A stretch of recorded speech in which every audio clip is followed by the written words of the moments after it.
some moderating of those, and we'll try and save all of those questions until the end of the presentation, because we want to make sure that we get all of that information out to you first before we start answering the questions.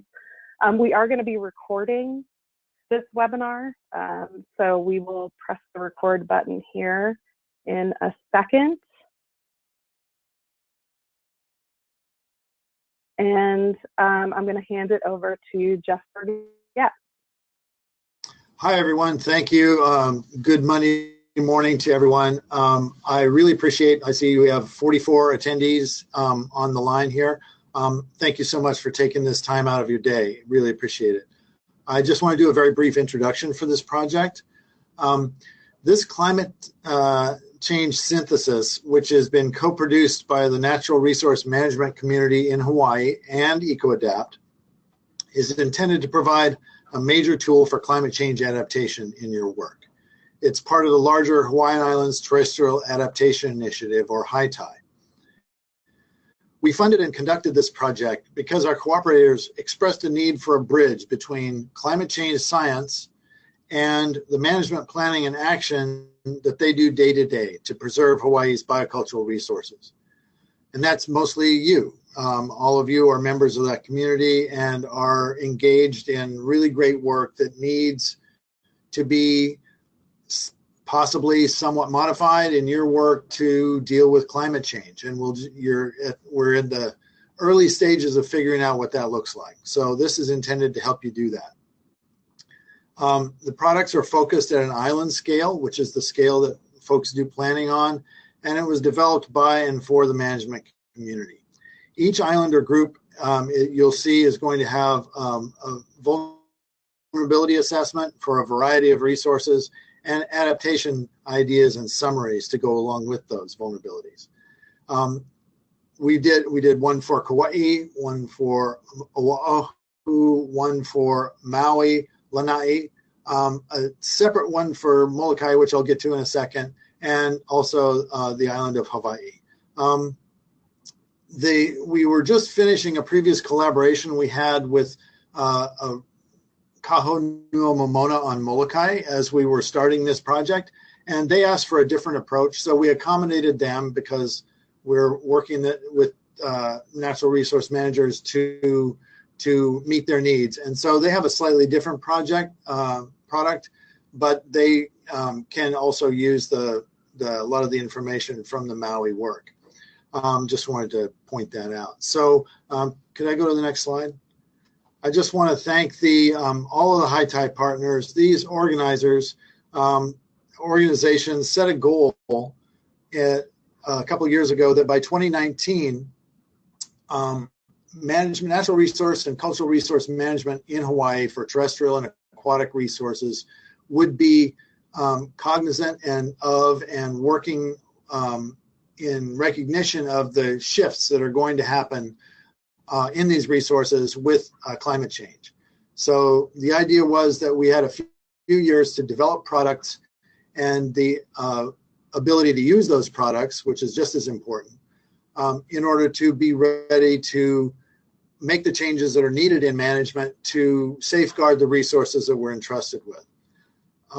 Their vision, the vision of these organizations, and the support from their staff to participate have been key to developing these products, which we think are as comprehensive as can be done at this point. Next slide. I also want to thank the members of the EcoAdapt Stakeholder Working Group. These provided guidance on which focal resources to concentrate on for each island and the types of products that would be most useful. And I think you'll see a lot of the leading lights in natural resource management in Hawaii on this page. So these are people you recognize, people are probably on this page that are listening to me right now. So mahalo again for all of your work to help this product become what it is. Next slide. And a lot of this effort was from you. So I want to give a big mahalo to everybody that was involved in the in the workshops that help make this happen. Again, these are syntheses. They're called syntheses because they're a blend of the priorities, concerns, ideas, and experience of the workshop participants, that's you, along with the peer-reviewed science and other literature that EcoAdapt was able to glean and bring together into these products. So together with the hundreds and hundreds of years of experience, collective experience involved in creating these products and the peer-reviewed science, I think we have something that we can depend on and use for the foreseeable future. So again, I want to extend a big mahalo to the participants, the peer reviewers of these products, and the EcoAdapt team. And I think that the products that you're going to see will be useful for many natural resource actions and planning to manage in the face of climate change. So again, mahalo and welcome to this webinar. So Rachel? Thanks so much, Jeff. Hi, everyone. My name is Rachel Gregg. I'm a senior scientist with EcoAdapt. Myself and Jesse Kirshner have been leading this project over the last 2+ years in the Hawaiian Islands, and we're really excited to be sharing some of the products with you. So first, I just wanted to let everybody know who EcoAdapt is. We are a nonprofit organization that is focused exclusively on climate change adaptation. We help people think through the challenges presented by a changing climate, consequences for decision making, but more importantly, what are those potential solutions to help people make the resources and the work that they do every day less vulnerable and more climate informed. So our basic philosophy boils down to this key point, which is that there's a really core need to incorporate climate change into near, medium, and long-term planning. And by long-term planning, we're talking about 2100 plus. Frequently, our management and planning horizons are on the 5 to 10 to the maybe 20-year horizon. We're asking people to start thinking more long-term as climate change can really change the things that we care about and the way that we do the work that we do. And by integrating climate change into this long-term perspective, you can help minimize the risk of wasting time, money, and effort and maximize the likelihood of your success. So we help people do this by moving up the ladder of engagement, that we call it. So we aim to help people through by taking 7 steps to effective climate adaptation, moving from awareness that climate change affects the work that you do, through to assessing how it affects your work, identifying potential responses, putting your plan into action, evaluating what's working and what is not in order to make any needed tweaks, and then sharing your story and listening to others. And we do that through our 4 core programs. And we use the fishing analogy of teach a man to fish. So for our state of adaptation program, this is where we find out how people are fishing. So how are people engaging in adaptation, or what's preventing them from engaging in adaptation?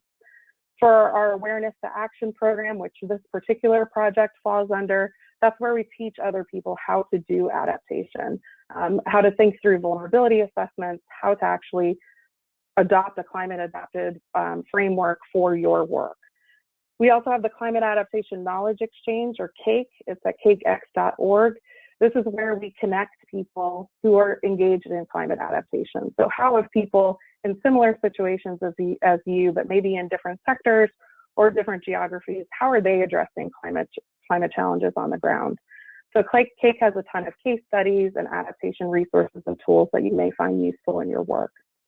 And then finally, we have the National Adaptation Forum, which is a biannual effort where we have people come to a certain location and actually share these stories in person. So our last one was in May of this year. We'll host another one in 2019, and we'll keep you up to date on that as well. As you're moving forward with incorporating climate change into your work, it is a really good place to share your success stories and learn from others.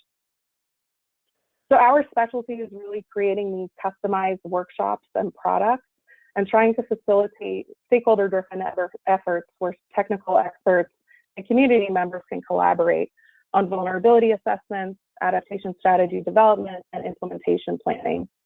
And we've helped to facilitate similar projects throughout the world with federal and state agencies, tribes and First Nations, conservation organizations, community groups, and even foundations who are looking to ensure that their funding portfolios are climate informed. We're frequently seeing more often that foundations are actually asking people as a requirement and proposals to identify how they're integrating climate change into the work that they're doing. So when people think about climate change, they frequently can get overwhelmed when thinking about how to integrate climate change into decision making. So how are the actions we're currently using likely to change, or how can they change, or should they change in response to climate change, is really the core question that we ask everybody to think about when going through this type of a process. So when you think about climate adaptation, just know that it really reflects the intentional integration of climate change into the work that you do. So going through this process, you may actually find that about 45% are the same actions, the current actions that you're already doing, but you now know that you're doing it with the framing of intentionally addressing climate change. You now have that goal of addressing climate change by continuing to do the work that you do. Another 45% may be modifications to your current actions to address vulnerabilities that your current actions do not already address, or they may be just simple modifications in terms of the number of plants you're planting or the type and configuration of how you're doing it. And then 10% are these new or novel approaches to address climate change. So frequently, it's not that you're going to have to adopt some new random or crazy strategy, pie in the sky strategy to address climate change, but you may have to explore some additional opportunities. So the goal of the Hawaiian Islands Climate Synthesis Project has been to develop these science-based syntheses of current and projected future climate change impacts on and adaptation options for terrestrial and freshwater biocultural resources within each of the main Hawaiian islands. Our project objectives have included identifying and synthesizing the best available science on observed and projected future climatic changes, to improve understanding of why important resources may be vulnerable to changing climate conditions, to identify what adaptation actions can be implemented to reduce vulnerabilities or increase overall resilience, to facilitate partnerships and collaboration on climate adaptation, and also to co-generate products to improve understanding of and the capacity to reduce vulnerabilities. So this has been a multi-year project that's convened Hawaii's natural and cultural resource managers and practitioners to discuss climate-related challenges, share knowledge, and identify management responses. So our goal as EcoAdapt has been to provide you with tools on how to incorporate climate change into your own work through training on what adaptation is and how to do it, as well as creating products that can be used in your day-to-day work life. And this is really the beginning of a process to develop and implement a climate-informed future for the Hawaiian Islands. We've done all of this with the guidance of a stakeholder working group, as Jeff mentioned. There's about 22 people with a range of expertise in natural and cultural resources management across the islands. We really want to acknowledge these folks because they've volunteered their time to provide input throughout the lifetime of the project. They provided support in terms of identifying key resources for the vulnerability assessment, recommending experts for workshops and peer review of the products, and helping to guide the format of the products themselves. One of the first questions we asked them was, what materials and what kinds of information will best help the conservation community in the Hawaiian Islands? We also want to thank our over 230 workshop participants and peer reviewers. You all also volunteered your time, and we could not be more grateful for the expertise and knowledge that you shared during all of those workshops and in the follow-up since. So I just wanted to give you an overall picture of what a climate adaptation planning process looks like. First, you typically define your goals and identify your priorities. In this case, we identified habitats and ecosystem services of concern. Then you move to assessing the vulnerability of those resources to climate change. Step 3 is identifying adaptation strategies and actions to help reduce those vulnerabilities. And step 4 is to take that suite of adaptation strategies and actions, figure out and prioritize what you're going to implement, and then actually implementing those on the ground.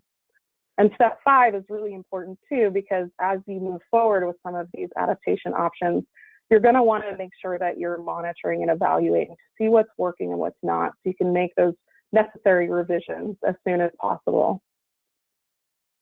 We first started with step 1 in February 2016, where we worked with our stakeholder working group to try and collaboratively identify important resources across the island. So we asked our working group to think about what are the resources that are of the highest management, cultural, or socioeconomic concern. And as you can imagine, there's quite a lengthy list that people can come up with, from habitats, species, and ecosystem services. Because we wanted to make sure that we were able to compare and contrast trends across the island, what we actually wound up doing was identifying the most common resources across the island, so that we would be able to do that 1-to-1 or 4-to-4 comparison, if you will, across the island. So we wound up focusing on these habitats and ecosystem services, which you can see here. So what we did was, at the vulnerability assessment workshops, we had participants select which habitats, subhabitats, and ecosystem services to evaluate based on the expertise in the room. So when you see some of the products as they come out, you'll note that not every island actually wound up assessing recreation and tourism. But where they did assess recreation and tourism's vulnerability, we have called out as much as possible relevance across the islands as well. Our second step was to assess the vulnerability of these resources to climate change, and I am going to pass it over to Jessie to talk about this. Thanks, Rachel. Next slide. And so just so that everybody on the call is aware of what we mean by climate change vulnerability, we use the IPCC 2007 definition, where vulnerability is the degree to which a resource is susceptible to and unable to cope with the adverse impacts of climate change. Next. So vulnerability is a function of 3 primary components. The first 2 are exposure and sensitivity. So exposure is the degree of change a resource is likely to experience. So this is something like, is the resource likely to see a 1-degree change in temperature, or a 5-degree change in temperature, or an inch of sea level rise, or a foot of sea level rise? So that gives you that amount of change a resource is likely to experience. Sensitivity is whether that change matters to the resource. So if you're a resource that lives within very narrow temperature range, if you go outside of that, it could result in mortality issues or impacts to reproduction, for example, if you're highly sensitive to changes in temperature. So when we look at exposure and sensitivity together, that gives us an overall sense of what the potential impact climate change might have on a resource. Next. And then we also take into account the adaptive capacity of the resource, or its ability to cope or accommodate climate impacts with minimal disruption. And so when you put exposure, sensitivity, and adaptive capacity together, next, it gives you an overall picture of vulnerability. Next. And we do vulnerability assessments in order to identify what resources are the most vulnerable, but more importantly, why. So we need to understand what is driving a resource's vulnerability to climate change. Is it that they are highly sensitive to changes in sea level rise and they're likely to be really exposed? They're likely to see that foot or meter of sea level rise increase, and that makes them really vulnerable. Or is it that they are really affected right now by a number of non-climate stressors that really have just degraded that particular resource, and that's really making it more vulnerable to climate change? Or is it that it has a really limited capacity to adapt, and we're going to have to do a lot to help that resource adapt to climate change? So vulnerability assessments really help you to understand what's driving a resource's vulnerability, which then allows you to develop your management responses. Next. So the vulnerability assessment process that we undertook was comprising a number of steps. The first were the vulnerability assessment workshops that Rachel mentioned, where we had stakeholders on each island come together to discuss and talk about resource sensitivity and adaptive capacity. Then behind the scenes, the EcoAdapt team evaluated projected future climate exposure. So we looked at different climate data and maps in order to get a sense of what exposure looked like for the different islands. And then we did a literature review and synthesis. and that information was then sent out to experts for review. So the draft vulnerability syntheses represent that combined information from the literature review as well as from information from the workshop. So that local knowledge and expertise combined with scientific peer review literature.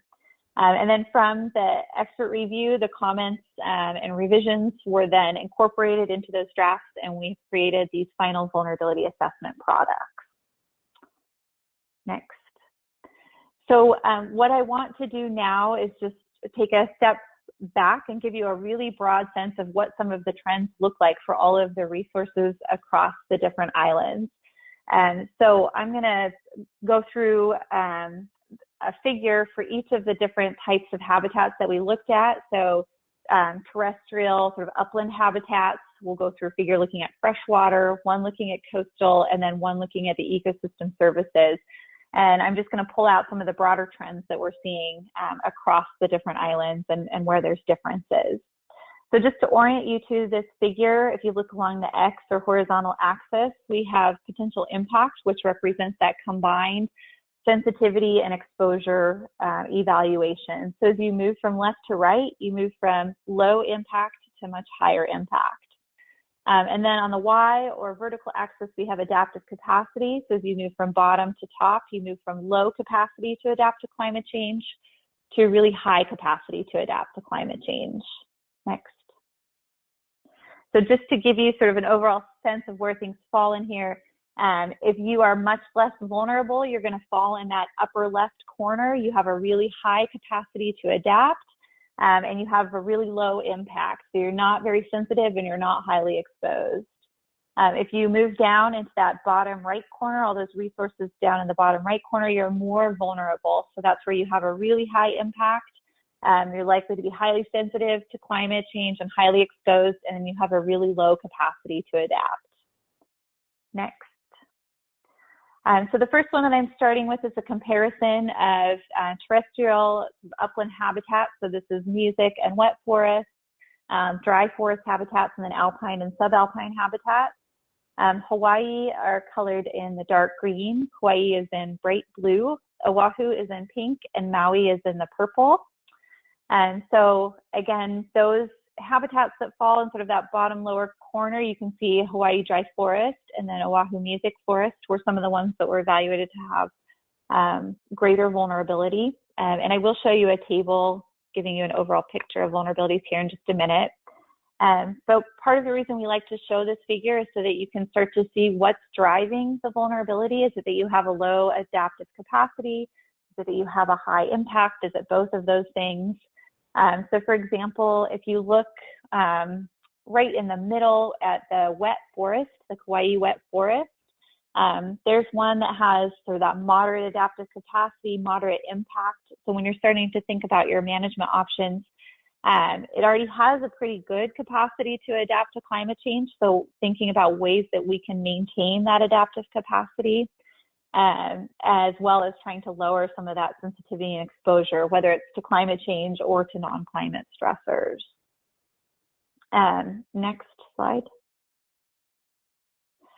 So this is just a table presenting the overall evaluations for each of those habitats. So what you can see, we have a number that were ranked as having moderate high vulnerabilities, including alpine habitat on Hawaii, all of the dry forest habitats on the islands for which it was evaluated, and then music and wet forest on Oahu. Next.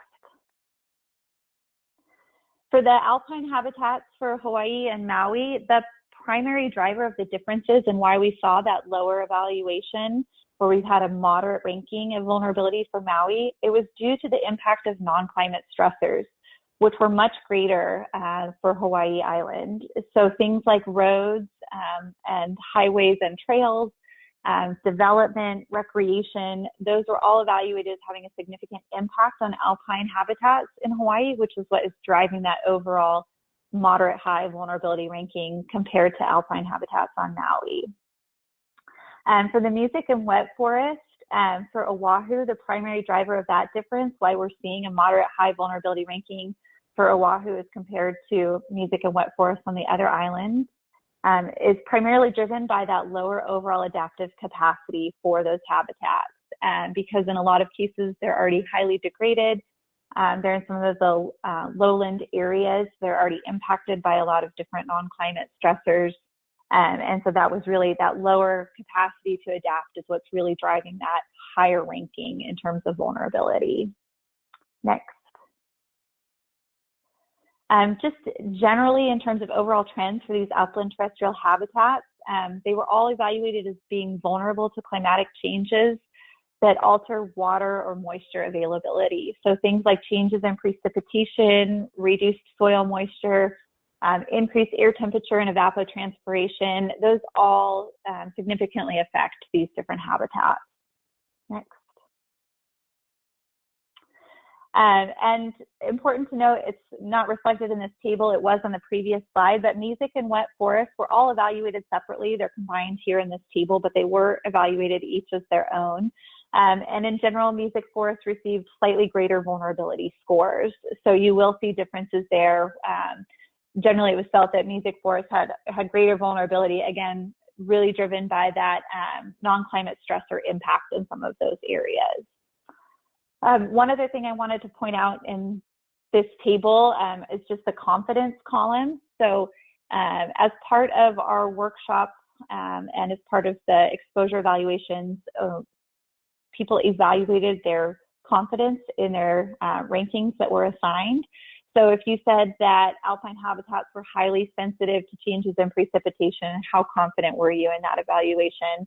And what you can see is that confidence rankings, our range was from low to high. So you can see that people were fairly confident. We had moderate and higher confidence rankings here for these different vulnerability evaluations. But in places where we have lower confidence, diving back into the individual vulnerability assessment results for each of the habitats, you can start to see where we might have a little bit less confidence in some of our evaluations. Are we less confident about the impact, for example, of air temperature on a given habitat? And what is it that we can be doing in terms of our monitoring or data gathering that can help us increase that confidence? So do we need to be monitoring air temperature and what the impact is on a habitat, for example? So reflecting on confidence evaluations can really help you to think about where you might want to target some of your monitoring or data efforts. Next. And so this is the same figure, and the colors for the different islands are the same, but this is for our freshwater aquatic habitats. So things like upland and lowland wetlands and streams, and then groundwater seeps and springs. And what you can see is that all aquatic habitats really seem to fall out more in this moderate vulnerability area. And in just a moment, I'll show you where there's a couple of higher ones. But for example, the Kauai upland wetlands, again, using this figure to help you think about where you might want to target your management actions. If you look at those Kauai upland wetlands, they have really good adaptive capacity. So we really want to be maintaining that, but really focusing on reducing that sensitivity and exposure, since that adaptive capacity is so good for those habitats. Next. And so again, this is just a table giving you an overall picture of what the vulnerability ranks were for each of the habitats. We did have two lowland wetlands on Kauai and lowland wetlands on Oahu that received higher vulnerability evaluations compared to the other habitats. Next. And all of the habitats that were evaluated here were vulnerable to climatic changes that reduced water quantity and quality. And the reason that lowland wetlands received that higher ranking is because they're also vulnerable to sea level rise and saltwater intrusion. So that helps to increase that vulnerability ranking, because they're sensitive and exposed to this additional threat that a lot of these other habitats are not necessarily maybe as greatly exposed to or sensitive to. Next. So this is the overall figure for our coastal habitats, and compared to the freshwater habitats that we just looked at, you can see that these are falling out in more of that bottom right corner, more vulnerable area, where we're seeing a lot more of our coastal habitats more vulnerable to climate change. So things like ancholine pools, our sandy shorelines and beaches, are falling out as sort of that more vulnerable area. So just give folks a minute to take a look at these.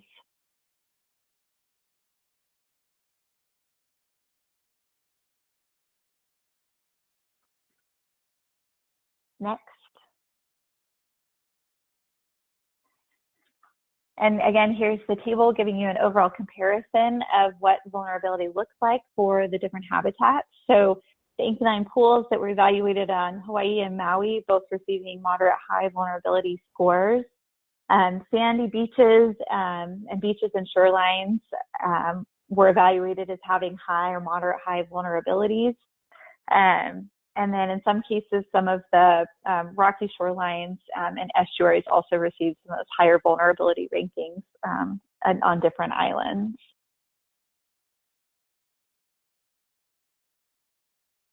Next. So just a couple of trends from the coastal assessment. For all of the habitats, climate change was evaluated to have a high overall potential impact. So that overall score for sensitivity and exposure was moderate, high, or high for every single coastal habitat we looked at. So the primary driver of differences where we're seeing lower vulnerabilities compared to other habitats was really driven by the adaptive capacity evaluation. So things like inquine pools, beaches and shorelines, and caves generally received lower adaptive capacity scores. So this is due to things like issues with barriers to movement or an inability to move in response to climate change. There's a lot of different components that went into why these adaptive capacity evaluations were lower. One of the interesting exceptions was Maui beaches and shorelines. That was a habitat that if you looked back at that table, it compared to the other beaches and shorelines on the other islands, it received a lower vulnerability ranking. And it was driven by having a higher adaptive capacity evaluation, so moderate as opposed to low or low moderate adaptive capacity, primarily due to things like higher public value, and a lot of these areas fall into protected status, and they are highly managed areas on Maui. And so because of that, it really influenced that adaptive capacity evaluation and sort of drove that vulnerability to a more moderate ranking. So the last figure that I want to present and talk about is for the ecosystem services. So we had a number of different services that were looked at, some of which were only looked at on a single island. For example, recreation and tourism and aesthetic values were only looked at on Maui. Things like flood and erosion control, fresh water, cultural knowledge, and heritage values were evaluated across the different islands. Again, what you can see here is there's a lot of ecosystem services that are falling out in that bottom right corner in that more vulnerable area. So particularly things like cultural knowledge and heritage values, flood and erosion control, and fresh water really falling out in some of those pieces as that great more vulnerable area.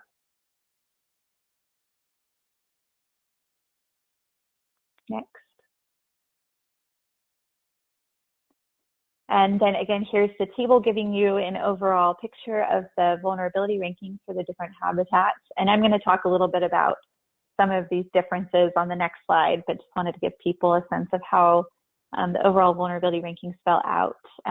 What's really fascinating is that in a lot of cases, the services like cultural knowledge and heritage values would have higher rankings except for one island, which would be moderate. And that was true for each of the different services. You'll see flood and erosion control, moderate, high, or high, but then you have a more moderate for Oahu.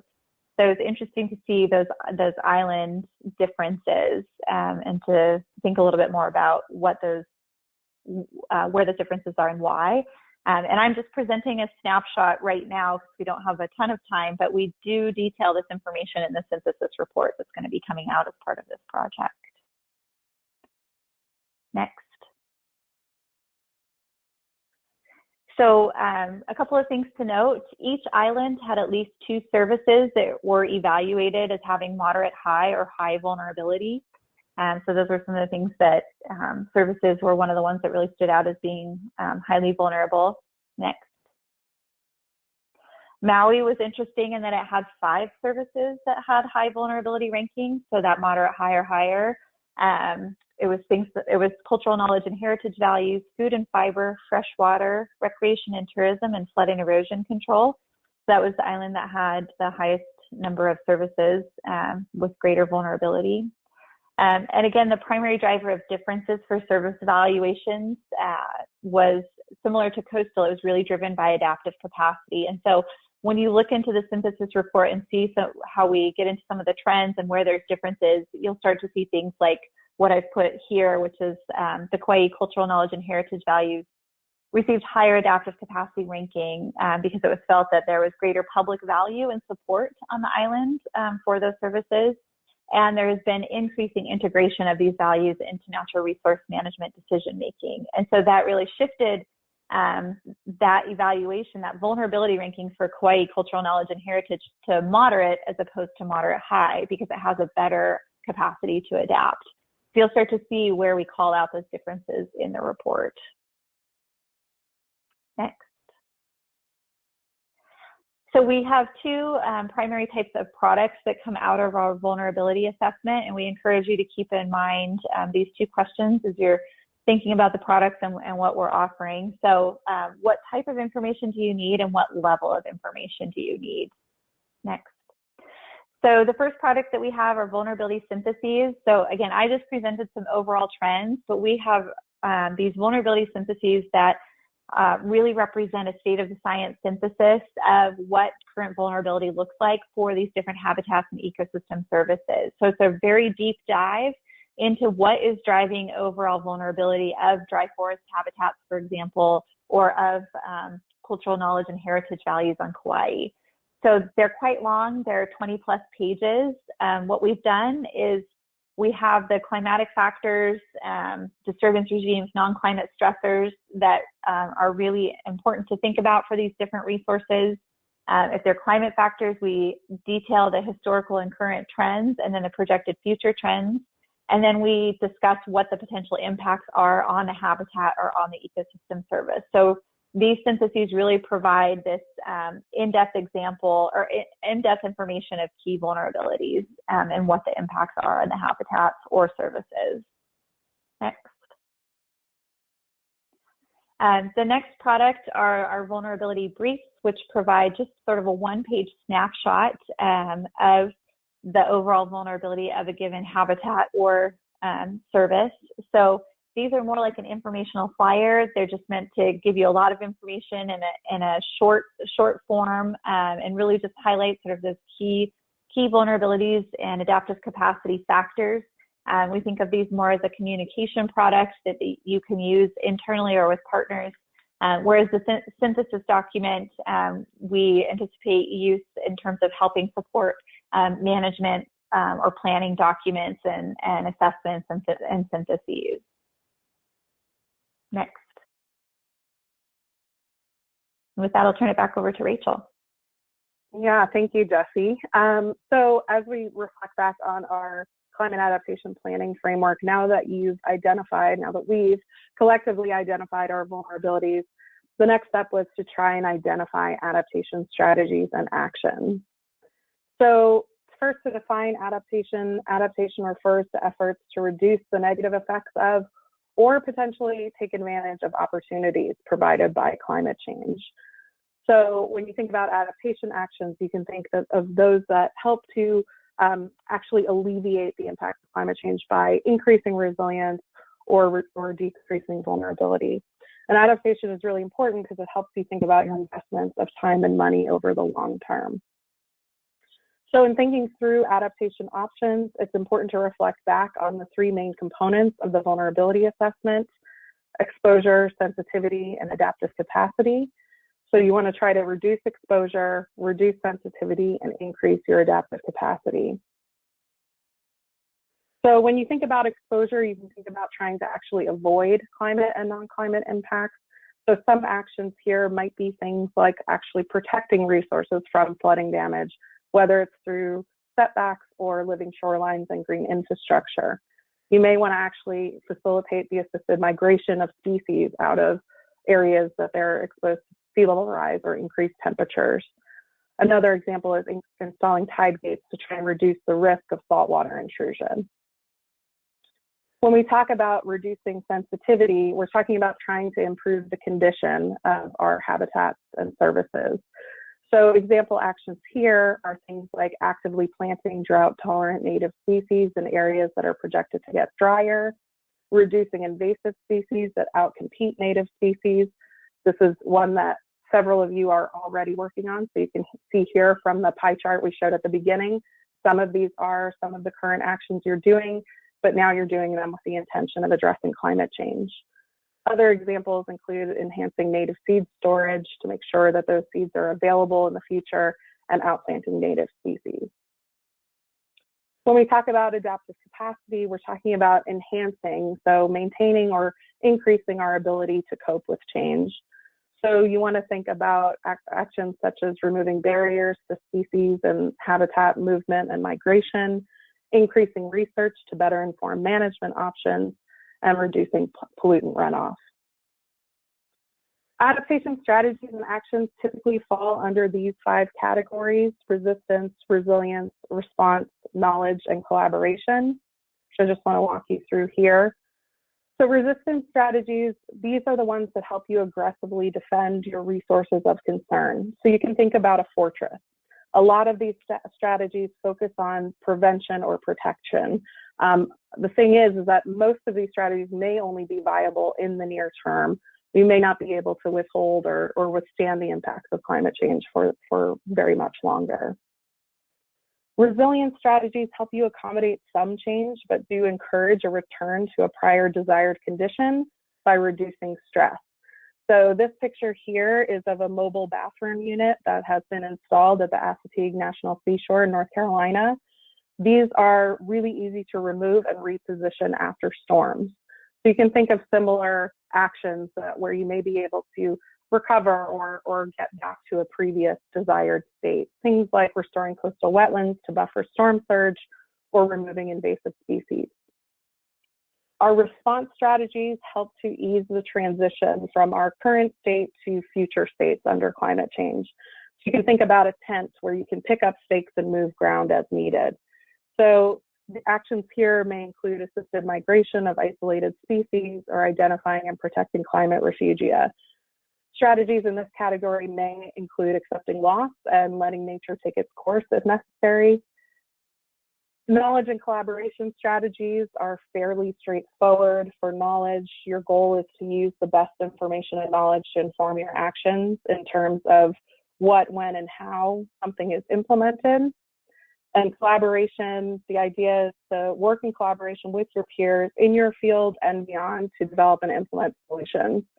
And this is incredibly important, especially in areas where there's so much overlap between the work that you do with your partners and your potential partners in the future, between land ownerships and jurisdictions, where one really good adaptation strategy may potentially have a negative effect on another habitat or resource. So trying to work together as much as possible to really take a watershed approach or the Malcolm and Mackay approach towards implementing adaptation is really critical. So why engage in adaptation? Adaptation planning can help you shift the way you're implementing your current actions. So your current management actions are vulnerable to climate change, ranging from your natural resource on the ground activities to your actual policies and mandates to your education and outreach programs. So this might include shifting where or when you're implementing a current action, or like we've mentioned, you may discover through this process that you're already implementing actions that are suitable under climate change. It can help you identify new approaches to management, things that you have not thought of yet, or you can come up with new strategies to respond to vulnerabilities that you haven't thought of yet, or that you don't currently have strategies or actions to respond to yet. Adaptation can help you overcome the analysis paralysis that's associated with integrating climate change into decision making and implement actions that will be good for your habitat or ecosystem service, regardless of how the specifics of climate change plays out. And finally, it's adaptation is a process through which you can have a really thoughtful and deliberate consideration of climate change, assessing the range of ways in which it may affect the things you care about most, and then also help you accomplish objectives across a range of resources, or apply for even new funding sources, or find new partners that you wouldn't have thought of before. So what we did in our adaptation workshops was gather folks together from the different communities on the islands to develop adaptation strategies and actions to reduce vulnerabilities or increase resilience of our focal resources, our habitats and ecosystem services. So first, we had folks review the draft vulnerability assessment findings. We then had them evaluate whether and how existing management actions may be vulnerable to climate change, and identify ways to modify existing actions to reduce vulnerabilities. We then had folks think about potential future adaptation strategies and more specific adaptation actions. We had folks think through where, when, and how those actions can be applied on the ground. So really trying to apply a lens of reality and practical decision making to all of the suite of actions we came up with. We had people evaluate implementation feasibility and effectiveness, as well as potential co-benefits and trade-offs. So if we implement a certain action, will it benefit other habitats, or will there be a negative consequence that we may need to consider? So what I wanted to show you here is an example of the results of the evaluation of current management goals and activities from one of our dry forest habitat working groups. So participants used the results of the vulnerability assessment to identify those climate and non-climate vulnerabilities to that specific current management goal of maintaining and protecting existing dry forest habitats. We had them list out what are current management actions that they're taking to attain that goal. And then we had them evaluate potential ways to modify the existing actions given vulnerabilities. So for example, for fencing and invasive plant and feral ungulate removal, one of the modifications was to increase fencing and invasive plant and ungulate removal at high elevations to try and increase continuity between dry and mesic wet forest habitats. For fire breaks and fire prevention, one of the modifications was to try and widen fire breaks and change placement as needed to improve fire prevention. So actually trying to limit the effects of fire on the ground. So when we put it all together for our adaptation planning results, we wound up with something like 400 plus adaptation strategies and actions, which is quite a bit to choose from. But most of them fell within these core conservation goals and activities that are common across the island. So things like protecting and restoring native ecosystems and rare species, reducing current and future threats posed by invasive species, maintaining and improving regional water resources in terms of both water supply and quality, mainstreaming climate change into land use planning, and preserving and enhancing cultural resources and practices under changing climate conditions. So I just wanted to give you a couple of examples of how some of these adaptation options are grouped in the synthesis report. So for native ecosystems and rare species conservation, some of the adaptation strategies and actions include things like identifying and promoting climate adapted species compositions, creating digital and physical genetic databases to protect remaining native and rare species. For invasive species management, some of the actions include increasing research on potential benefits that may be obtained from invasive species in case we can't actually keep up with the removal. Is there anything of benefit for keeping those invasive species in place? Also increasing public understanding of the difference between what is a non-native versus a native versus an invasive species. Trying to get people in the community on the ground involved as well.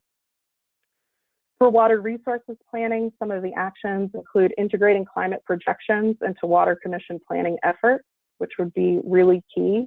Our participants thought that would be a critical piece to add to any water resources planning effort.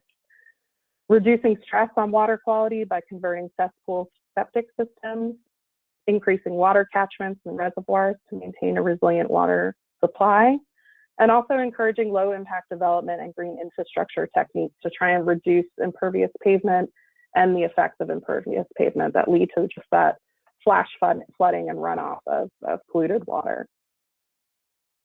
For land use planning, some of the actions, this is where people got really creative and started to think of other groups that they could work with. So for example, engaging with developers, realtors, and insurance companies on climate-related risk and response as it relates to natural resources, but also as it relates to things that they care about, like development and recreation and tourism, and making sure that those economies are still secure. Limiting development in vulnerable areas, so changing permitting rules to prohibit development in coastal areas and floodplains, protecting inland and upland areas for habitat migration in anticipation of sea level rise, and engaging landowners on projected habitat shifts to try and inform zoning and development decisions. And finally, for cultural resources and practices preservation, some of these activities or actions included trying to maintain and enhance those cultural practices that are in place. So on Kauai, a lot of conversation happened around trying to make sure that we preserve salt making and tallow production because it's so integral and important to the community there.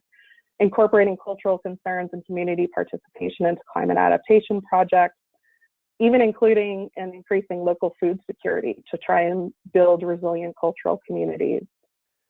Considering cultural sites, resources, and values in responding to storms, extreme weather events, and climate change, and incorporating cultural and or uniquely Hawaiian components into climate change communication products.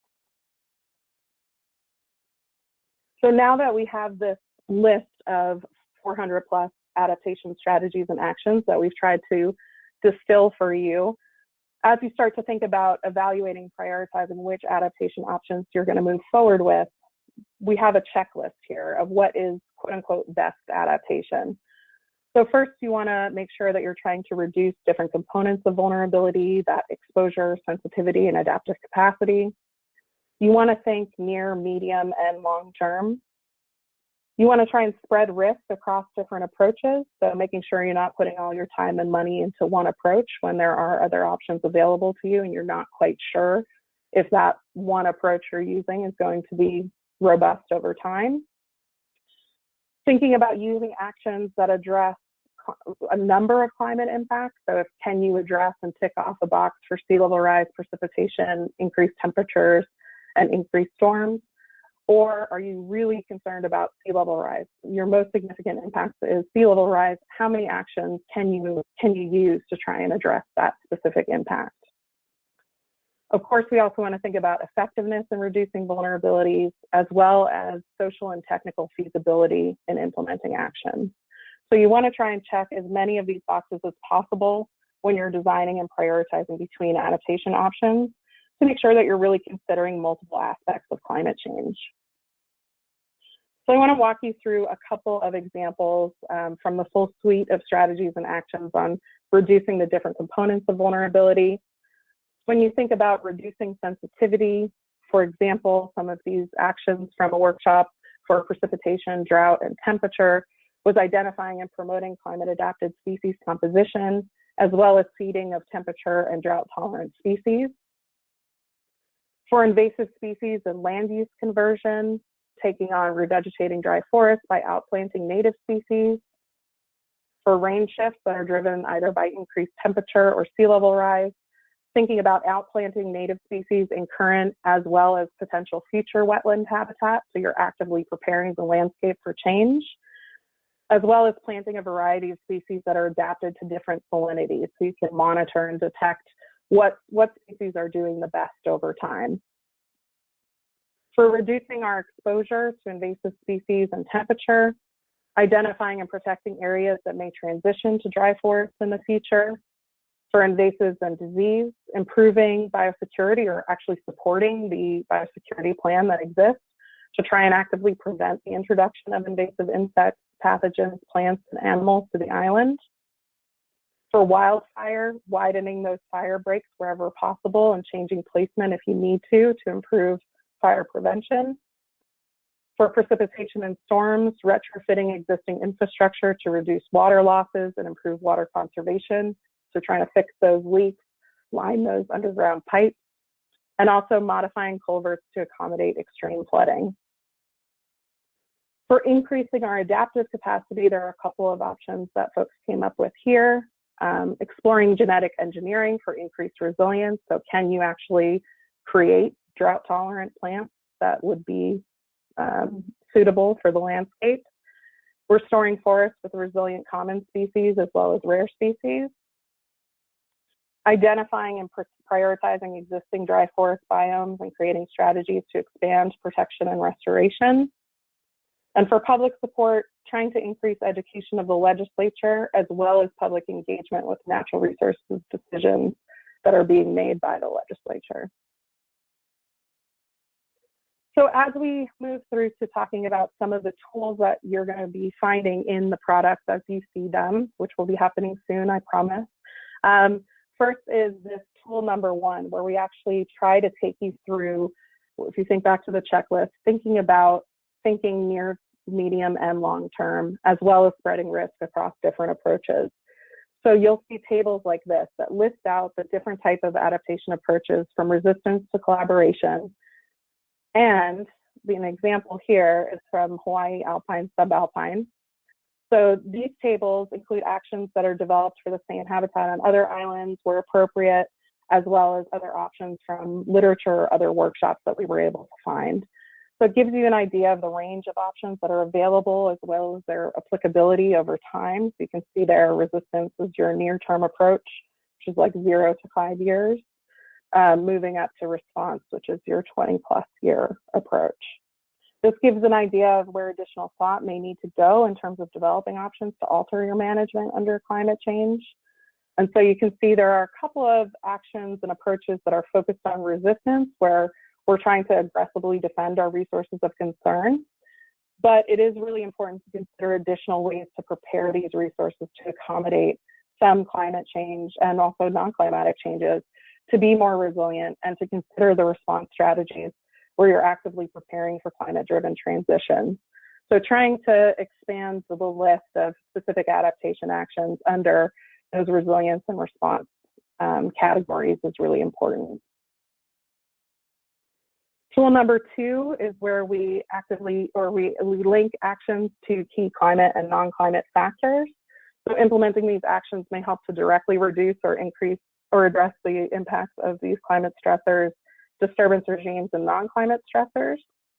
So the color coding in this table corresponds to the categories of adaptation actions. So those highlighted in red enhance resistance, those highlighted in orange promote resilience, and those highlighted in green facilitate response. So this allows you to quickly see which actions would address a particular factor. So in this case, increased wildfire for Oahu dry forest. You can see that there are a couple of actions listed there that would help address and directly reduce the impact of increased wildfire.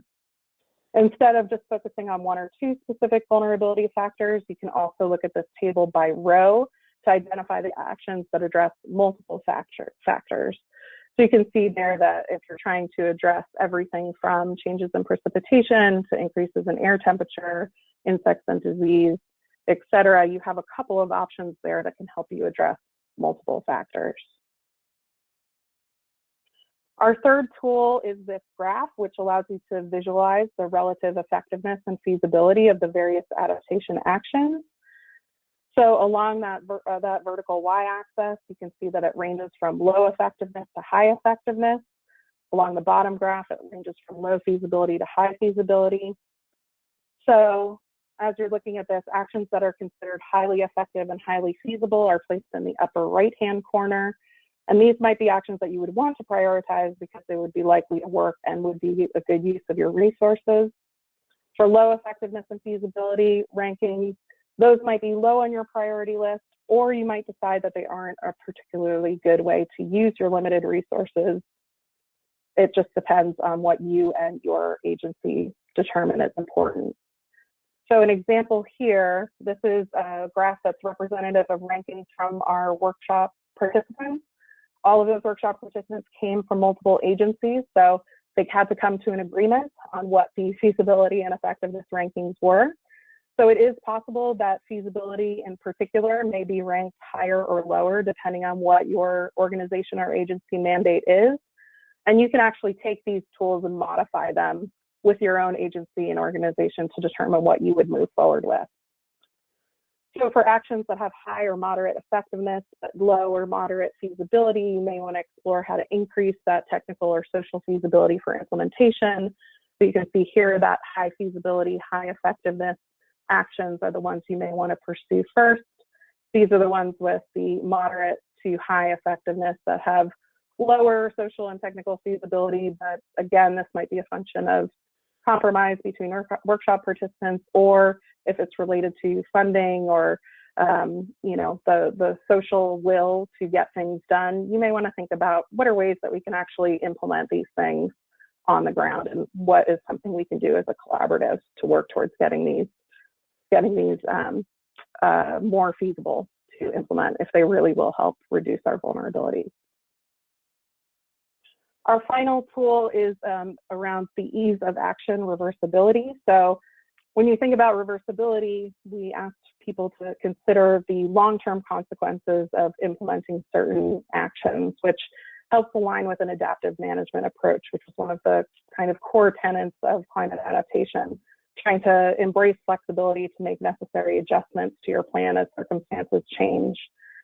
So reversibility here is defined as the degree to which the action, when implemented, can be reversed or undone. So in case there are unintended consequences, how easy would it be to reverse that implementation? So rankings reflect cost, personnel time, the length of time it would take to adequately reverse the action, impact on the habitat or service, et cetera.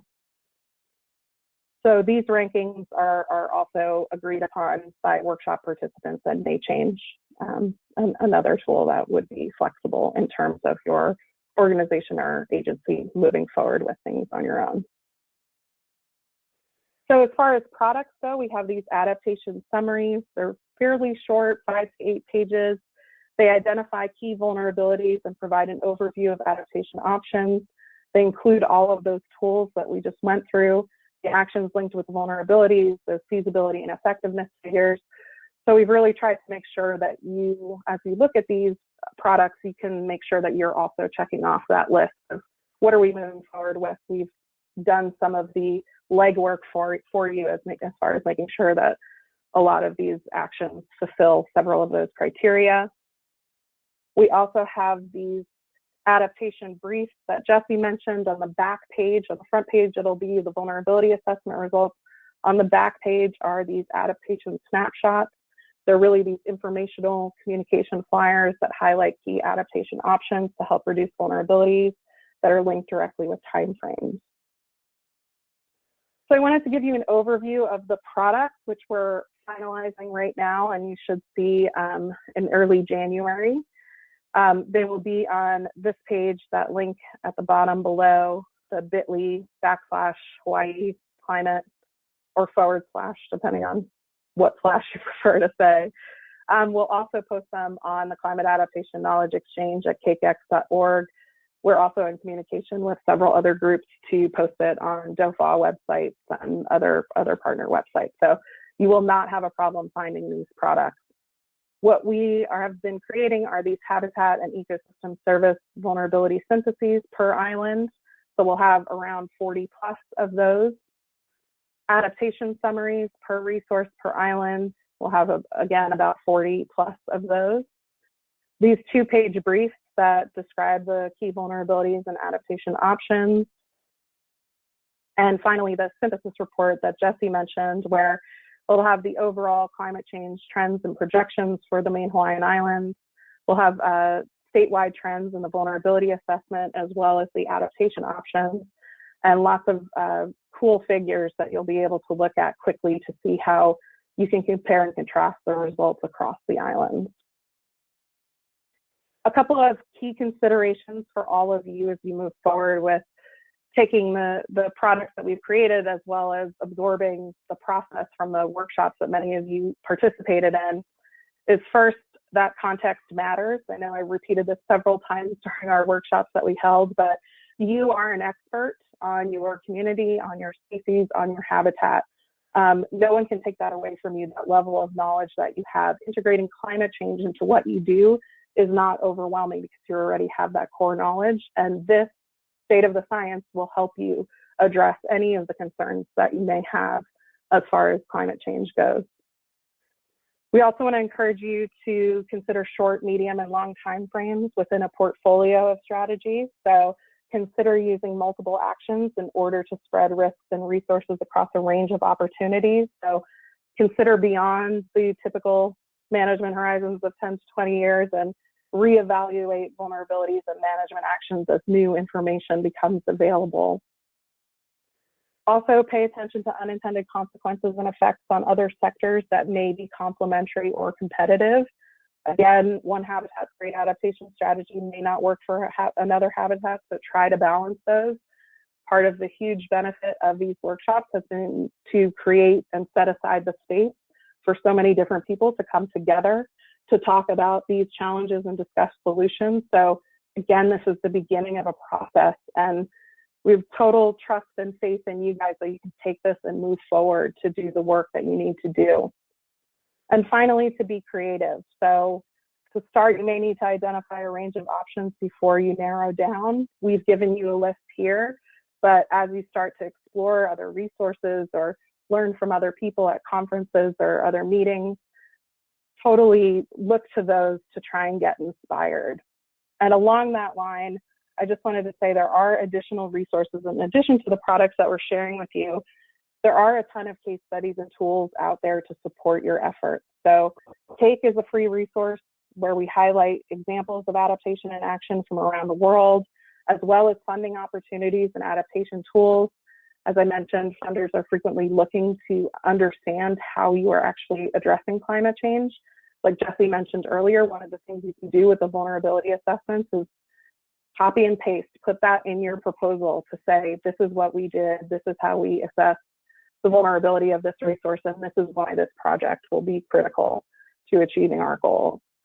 We've also completed other vulnerability assessment and adaptation strategy projects and products that may be of interest, ranging from coastal and marine American Samoa to the forests of Idaho and Montana. So feel free to take a look on CASE or on our website to find other products that may be of interest.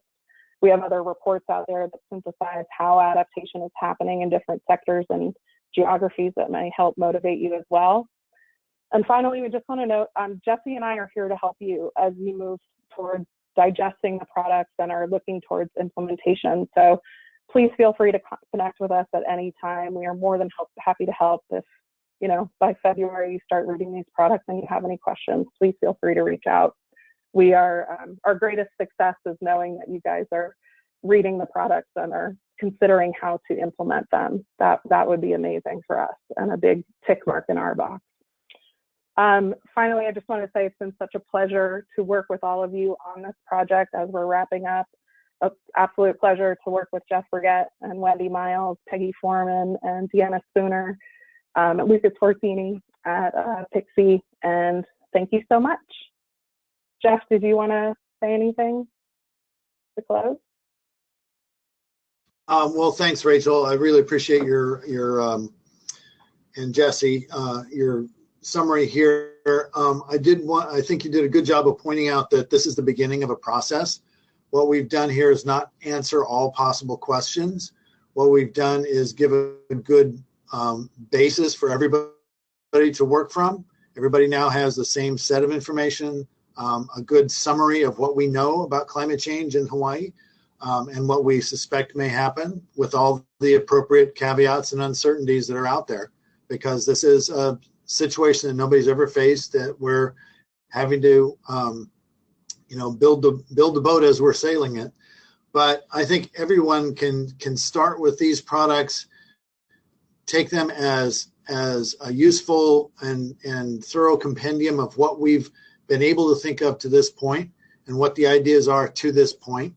But this is a starting point. Everybody is going to have to move forward in their particular planning effort or their particular location and build upon these, working across all the boundaries we tend to see, organizational and physical boundaries, and use these as a starting point for a strong collaboration on these problems in the future.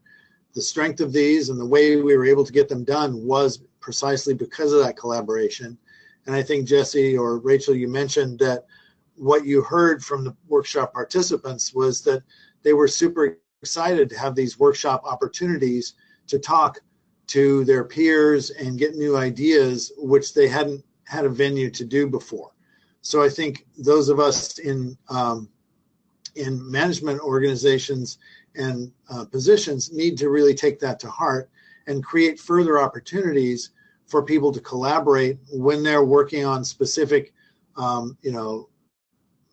forest reserve plans or habitat management plans, or planning a set of actions in a watershed partnership, to really create a space and opportunity for people to use these products collaboratively and to work forward on climate change adaptation planning as the new way of doing business. Because as you can see from all of those vulnerability assessments, everything was moderately or higher vulnerability. We can't assume that things are going to be fine for any of the resources that we're dealing with. They're all vulnerable, and they all need this sort of attention. We need to incorporate adaptation planning into all of our management for these resources going forward, because they're all vulnerable. And that's not a skewed or somehow unrealistic assessment. That's people have asked, as we've presented these around the islands, is this everybody is this like a Lake Wobegon effect? All the children are above normal, but above average. But no, it's the fact that climate change impacts islands very strongly. The habitats are small, the resources are small, they're already impacted, and also they're used to a very narrow range of tolerances. And unlike species in temperate zones that are more used to a wide range of conditions. So islands, and especially tropical islands, are highly vulnerable by nature. This set of assessments reflects that, and I think it's realistic in that. And so as we're moving forward in any of our management planning, we have to take that to heart and use these products as they are intended to be, as collaborative starting points and ways to spur action. So I think Rachel, you want to talk about how people can type in messages or questions? Yeah, there should be a question box on your screen. If you have any questions or even comments that you want to share, we'd be happy to answer any of those as we're able.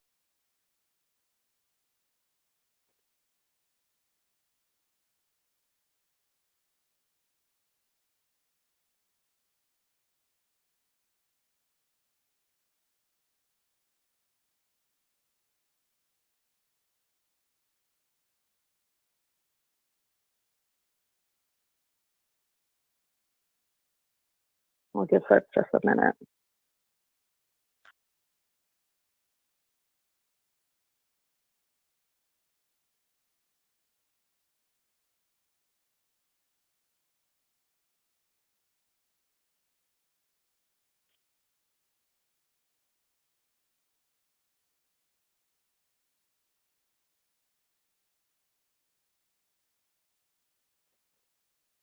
Okay, we do have one. Hold on 1 second, Rachel. Sorry, we do have one question.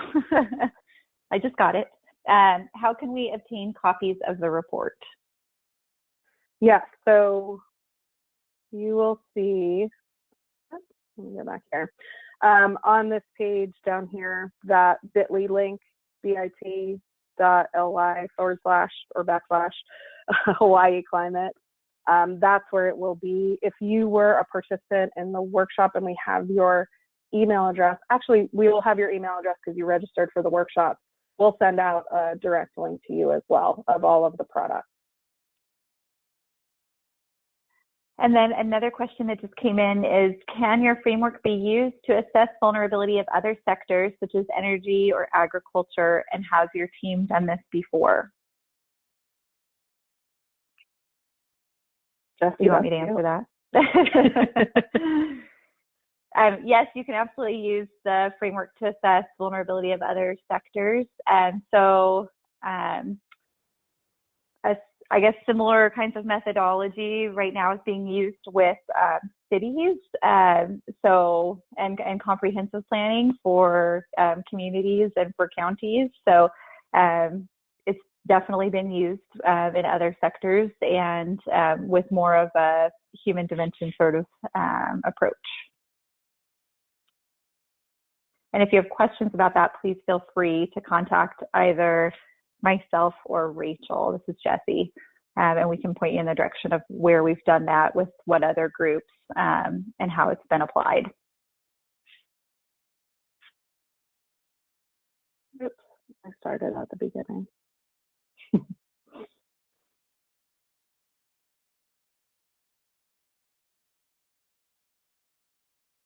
Any other questions, or is that? Yes, sorry, there's a whole list. Okay, Patrick wanted to let everybody know that all products will also be posted to Sciencebase, and the links will be provided down the road. Great. And then, not a question, but a comment, to encourage a more system thinking approach when implementing any of these components.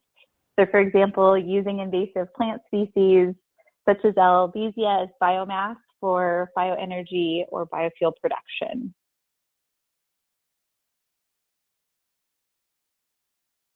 That's interesting, yeah.